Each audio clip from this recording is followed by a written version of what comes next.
This is St Michael's Church, Princetown. This church was built using the labour of French prisoners and American prisoners.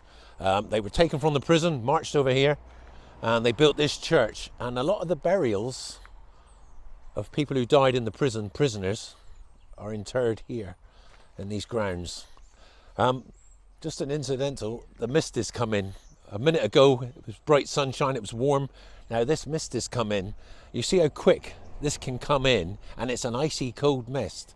I'm wearing a short sleeves and I can feel it. So in those days, to actually work under these conditions, especially in winter when it's raining and it's sleeting and snowing, it must have been hard on the prison. In fact, hundreds died of disease from the weather, the poor weather that was around here. We were going to have a look inside, hopefully, if it's open, but I've got a map here to show you what the prison actually looked like at the time of the Second War of Independence, as they called it. Right, this is a plan of Dartmoor Prison as it could have appeared in 1806. We have the main gate here, and above it is the Latin inscription, which translated means "spare the vanquished." You've got the governor's house to the right of it, surgeon's house to the left of it, the hospital here, it's a massive, quite a big building, petty officers' prison, because a lot of the American prisoners here were captured at sea, and the barracks. Now, in 1815, after the Treaty of Ghent, on April the 6th, there were American prisoners who were playing in the area, playing in Dartmoor, batting ball. And one of them hit the ball over the wall, and they called for the guards to pass the ball back. The guards ignored them, so they started to do it themselves. They tried to haul out a piece of stone to get into the next yard between the two walls and bring the ball back. The guards sounded the alarm. Captain Thomas Shortland, who was in charge, ordered the troops out with fixed bayonets. They fired a volley in the air. The Americans stood there throwing stones and insults at the guards. The threat of retaliation did nothing to deter them. So Shortland ordered the troops to march in with a bayonet and force them back to the barracks. There was shots fired, the bayonet was used, and when the smoke cleared, there were 7 dead Americans and 32 wounded. Now this almost caused an international incident. So the American authorities and the British decided the best thing to do was to get the prisoners back to America.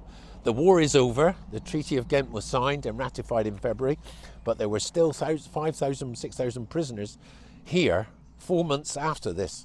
The reason was, they said, the Navy didn't have enough ships to transfer all these men back to America, so they were trickling back. But this gave them the impetus they needed to boost this idea, get them back quickly so there's no more incidents. So I'll be talking about that in a minute.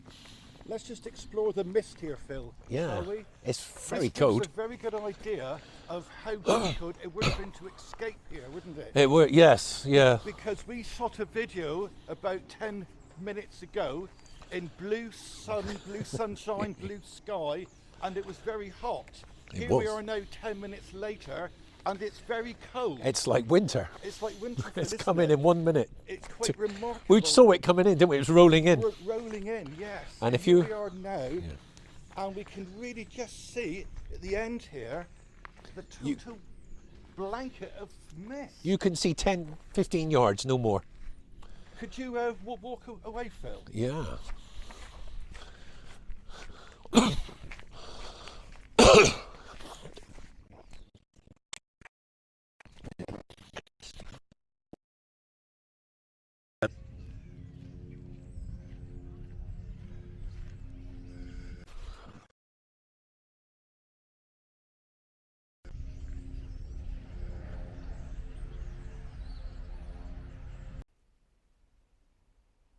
We're now inside St Michael's Church, looking at a stained glass window that was dedicated by the United States Daughters of 1812.